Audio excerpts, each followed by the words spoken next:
పెద్దల సభలో నిగ్గదీస్తామన్నారు. మా ఆమోదం లేనిదే అడుగు కూడా ముందుకు కదలదన్నారు. అడిగేస్తాం కడిగేస్తామన్నారు. తీరా కీలకమైన బిల్లుల ఆమోదం సమయంలో ఆయన ఎక్కడున్నారు? ఏమైపోయారు?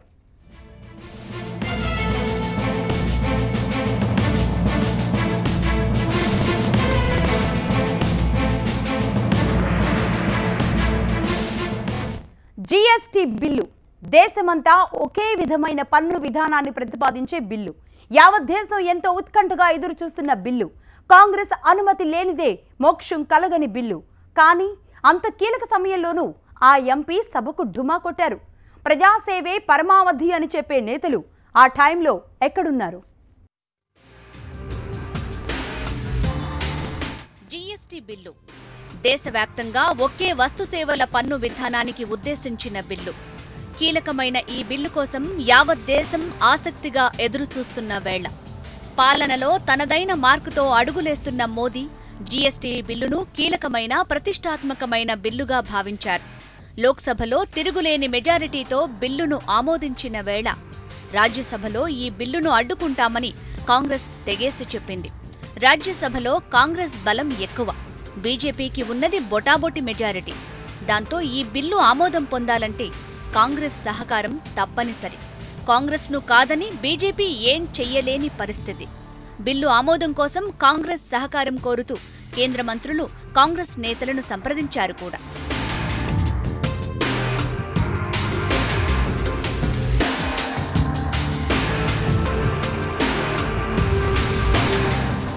బిల్లు ఉద్దేశం మంచిదే, కానీ బిల్లులో ఉన్న కొన్ని అంశాలు అభ్యంతరకరం. వాటికి సవరణలు, సూచనలు చేస్తామని, తమ సూచనలను అంగీకరించి బిల్లులో మార్పులు చేస్తేనే సహకరిస్తామని కరాఖండిగా తేల్చి చెప్పింది. కాంగ్రెస్ రాజ్యసభలో ఈ బిల్లు ఎప్పుడొస్తుందా అని ఎదురుచూస్తోంది. ఈ బిల్లు కోసం తనదైన శైలిలో కసరత్తు చేసింది. రాజ్యసభ ఎంపీ టి సుబ్బరామిరెడ్డి ఈ బిల్లు రాజ్యసభకు వచ్చినప్పుడు ఖచ్చితంగా అడ్డుకుంటామన్నారు. అనేక సవరణలు కూడా సూచిస్తామన్నారు. ఇన్ని కబుర్లు చెప్పిన ఈ విశాఖ ఎంపీ బిల్లు పాస్ అయ్యే సమయానికి రాజ్యసభకు డుమ్మా కొట్టారు. దేశమంతా ఆసక్తిగా ఎదురు చూస్తున్న ఈ బిల్లుపై రాజ్యసభలో చర్చ జరుగుతుంటే మన ఎంపీ గారు మాత్రం లేరక్కడ. ఇంతకీ ఎంపీ గారెక్కడా? ఆ సమయానికి ఆయన విశాఖలో టీఎస్ఆర్ నేషనల్ ఫిల్మ్ అవార్డ్స్ ని ప్రకటిస్తున్నారు.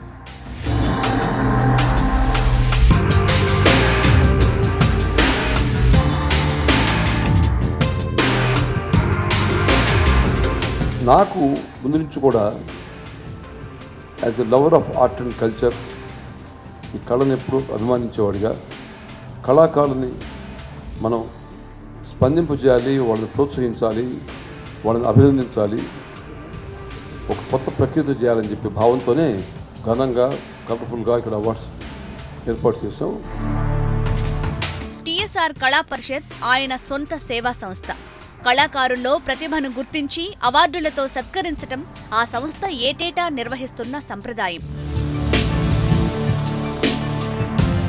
నిజానికి ఆ అవార్డుల ప్రకటన అదే రోజు చేయాలన్న అత్యవసరమేదీ లేదు.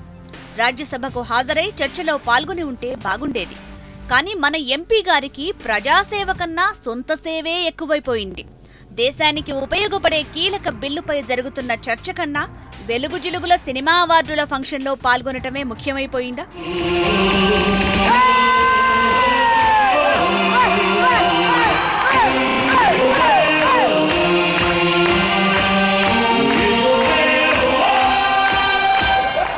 సొంత పనుల కోసం పార్లమెంటుకు డుమ్మా కొట్టారు. కీలకమైన ఓ బిల్లు పాస్ అవుతున్నప్పుడు ఆ బిల్లును అడ్డుకుంటామని అన్న నేతలే అడ్రస్ లేకుండా పోవడమేంటి? సొంత పనులెప్పుడూ ఉండేవే. ప్రజాసేవలోకి అడుగు పెట్టినప్పుడు ముందు ప్రజాసేవ, ఆ తరువాతే సొంత సేవ. కళాసేవ మంచిదే, కాదనలేం. కళలపై మమకారం ఉండటమూ తప్పు కాదు. కానీ చట్టసభలో ఓ బాధ్యతాయుతమైన పదవిలో ఉన్నప్పుడు దానికన్నా సొంత పనులు ముఖ్యం కాకూడదు కదా. విశాఖపట్నంలో భారీ ఎత్తున, అంటే మామూలుగా మీ ఇంతకుముందు చెప్పినట్టుగానే ఎక్కడ కూడా ఫిల్మ్ అవార్డ్స్ ఫంక్షన్ అనేది ఒక ఆడిటోరియం, మేము కూడా ఇక్కడ ఆడిటోరియం చేసాం. 2000 మంది 3000 మంది వచ్చాము. ఫిల్మ్ఫేర్ అవార్డ్స్ చేస్తే 4000 5000 మంది వస్తారు. కానీ నేను 50,000 మంది వచ్చేటట్టుగా ఈ కార్యక్రమం ఏర్పాటు చేస్తున్నాను. జీఎస్టీ బిల్లుపై కాంగ్రెస్ వ్యూహం మార్చి ఉండొచ్చు. చేయాలనుకున్న సవరణలను వెనక్కి తీసుకుని ఉండొచ్చు. అందుకు సవాలక్ష కారణాలు ఉండొచ్చు. కానీ దేశమంతా ఆసక్తిగా ఎదురుచూస్తున్న ఓ కీలక బిల్లు ఫైనల్ అయ్యే దశలో ఒక ఎంపీగా సభలో ఉండాల్సిన అవసరం లేదా? ప్రజా సమస్యలంటే మన ఎంపీలకు అంత చిన్నచూపా?